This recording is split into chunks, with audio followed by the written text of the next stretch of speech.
Hey everybody, happy Mother's Day to you. Happy Mother's Day to all the mothers that ever were, currently are, and ever will be.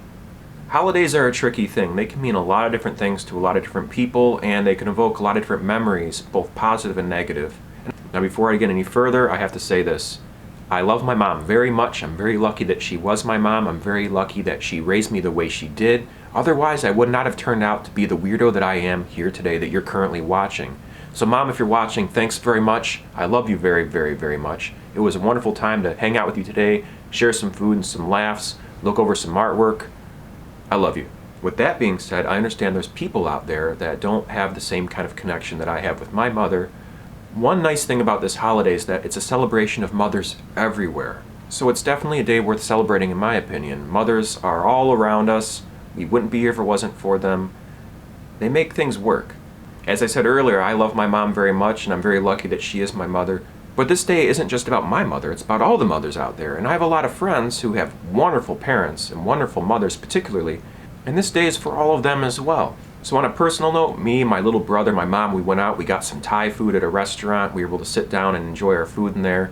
We were able to go outside and walk around and enjoy the 40-degree weather while it was raining. But we had fun, we wore warm clothes, and we made the best of the situation. We came back to the house here, Mom sat down on the old paisley couch. We went through some old files together, some old artwork that I really liked that I printed up. Oh, let me show you a couple, they're pretty funny. Now one thing I want to avoid on this channel altogether is the concept of politics. I just don't think it's appropriate for my channel and what I'm trying to accomplish with it. But this particular piece of artwork I found on the internet was pretty hilarious to me. And one of these things I like to do lately is take art that I find on the internet, whether it's a meme or something created in Photoshop someone did, or original pieces of artwork that were made hundreds of years ago. I like to print them up on my computer and put them in a frame and hang them up on my wall or gift them out to friends. And it's a fun hobby, I enjoy doing it. But I couldn't resist printing up this little piece here today. George W. Bush being held by Hillary Clinton, who was in turn being sniffed by President Biden, with Barack Obama smiling in the background in the sky. And when I saw this piece, I almost spit out my tea while looking at it on the internet. It was just so ridiculous to me. It's like, what does this even mean? It has this kind of like religious connotation to it too, and I don't know what the artist was trying to communicate, but I thought it was absolutely hilarious. And in a similar vein of humor, we also have this piece right here that I found on the internet not too long ago. It is a picture of Keanu Reeves with a sad-looking banana behind his head with an angelic halo, and we have Baby Yoda holding a can of seltzer alcoholic beverage in their hands.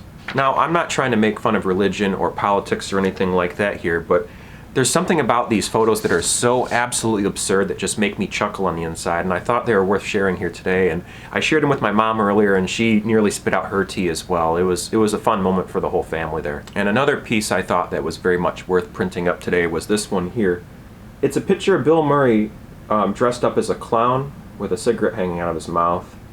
And if you're new to my channel, I'm a big fan of Bill Murray. I think he's absolutely hilarious. Just his style, his candor, his way about him in various movies he's been in. He's just kind of Bill Murray, and just seeing photos of him can make me feel a little chuckle coming on inside, and see him as a clown that looks like a sad clown with a cigarette in his mouth.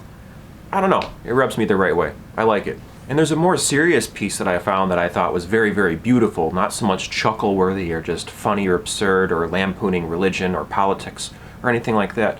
This one was more on what it is to be alive and self-reflect and aging and nature in general, and it was a very, very beautiful composition. And I want to get the name right of the artist who made this originally. I just printed it off the internet and put it into a frame here, but the name of the artist is Tatiana Kanevskaya. I believe that's how you say their name, but this is the piece. It's absolutely beautiful in my opinion.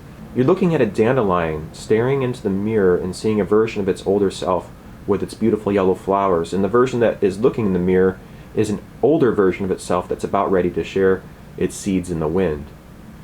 And I thought it was just a beautiful, beautiful composition, and I had to frame it and put it on a wall in my house. It's beautiful.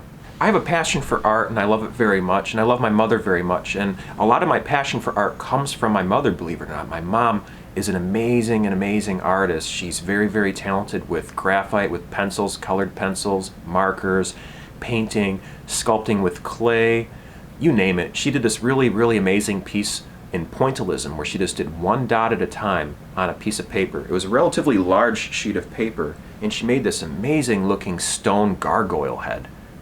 It was incredibly realistic if you stepped far away from it, but if you get up really close, you just notice it was just one dot at a time.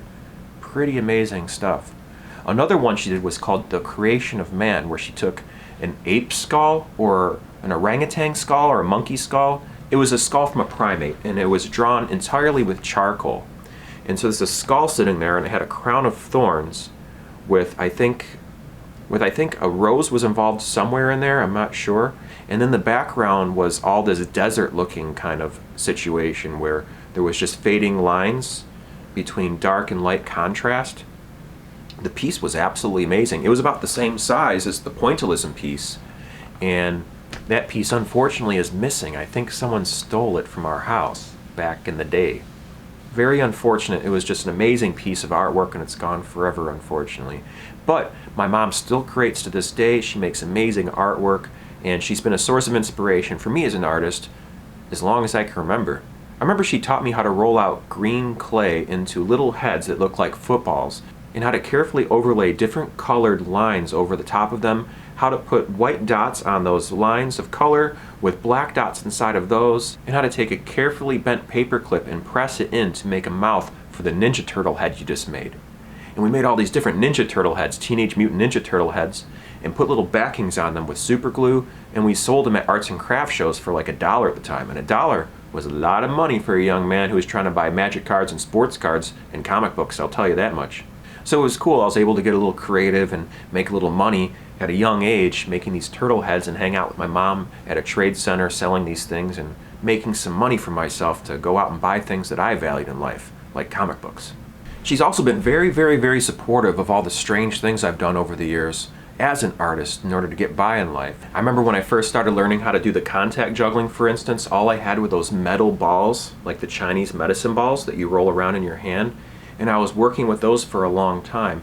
And we went down to Florida to go visit my grandma, my mom's mom, who is not with us here today, but happy Mother's Day to you too, Grandma Sally.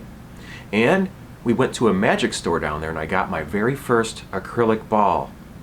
No, it's not this one. The very first acrylic ball I think is lost or stolen, or I gave it to someone else. But the point is that that ball changed my life.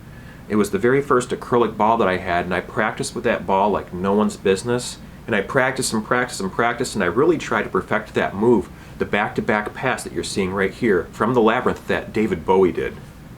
Oh, and a fun fact about that wasn't actually David Bowie. That was a guy named Michael Motion, who is the granddaddy or the grandfather of modern-day contact juggling here in the West.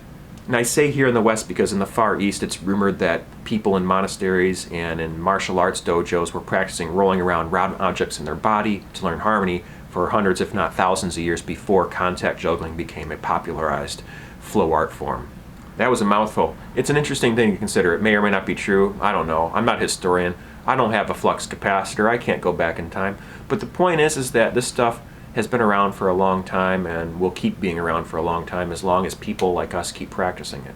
So I kept practicing and practicing and practicing, and at some point people were asking me where they can get them and if they can buy them, and I didn't have any. And my mom, she trusted me to put, I think, like 50 of these on her credit card. It was over like $1,000. It was the biggest purchase I've ever made. And to pay her back in good time. It took me a couple months to pay her back, but I did pay her back every penny, and that changed my life too because I was able to acquire all the acrylic balls I ever needed. And I was really happy that she did that because if she didn't let me buy all those acrylic balls, I never would have had the opportunity to play with all these different acrylic balls and learn things like the 4-ball pyramid. At least not as early as I did. So I think I was only like 17 or 18 when I bought 50 of these balls and sold them one at a time to people who were willing to support me in my new business ventures of selling acrylic balls. By the way, I still sell acrylic balls here to this day, so if you're interested, please hit me up at TheAmazingFlec@gmail.com to learn more about various balls and your acrylic ball needs. I got you covered like something covers you. I can handle this. I got a ball for every budget, so whether you have $10 or $50 to spend, I have a ball for you that you can practice with. Anyways, this is about Mother's Day, not about me selling my balls on the internet. Don't worry, my mom would laugh at that joke. She makes more of those ball jokes than I do. And on that note, I think I've said quite enough here today about the topic of Mother's Day and my history of acrylic balls. I'm all over the place. the point is that my mom's been incredibly supportive of me as an artist and as a weirdo over all these years, and she's always pushed me to the next level and always believed in me and encouraged me and trusted me to do the right thing and to keep growing as an artist over the years. So, Mom, once again, happy Mother's Day to you. Happy Mother's Day to all the other mothers out there. Happy Mother's Day to your mother if you're not a mother. Happy Mother's Day to your best friend's mother if that's the best mother you have in your life. Happy Mother's Day to all those mothers out there that make a difference in someone else's lives. And happy Mother's Day to all those mothers that have made a difference in your life. It's Mother's Day. It's for all of them. It's for all of us. It's for everyone. And this is where I leave you, folks. Thanks very much for watching. If you're new to my channel, please know that I'm a chaotic poster. I post about many different things here on YouTube. I post every single day, in fact, for the year of 2021. And every single week, I post another circus and flow arts tutorial. So if you want to learn how to do that contact juggling I was doing earlier, then make sure you check out my circus and flow arts playlist section, or even my contact juggling tutorials section in my playlists, and you can learn more about how to teach yourself how to learn how to contact juggle. And while you're in the playlist section, you might want to check out the other playlists to see if anything else there may pique your interest. And if nothing else in my playlist section piques your interest, then I'd like to thank you for giving me an honest shot and giving me your time, and I hope you find something else out there on the internet that does pique your interest. Thanks very much for stopping by. Alright folks, remember to never give up, do your best, stay true to you, and be amazing, folks. Thanks for watching and good night. Happy Mother's Day.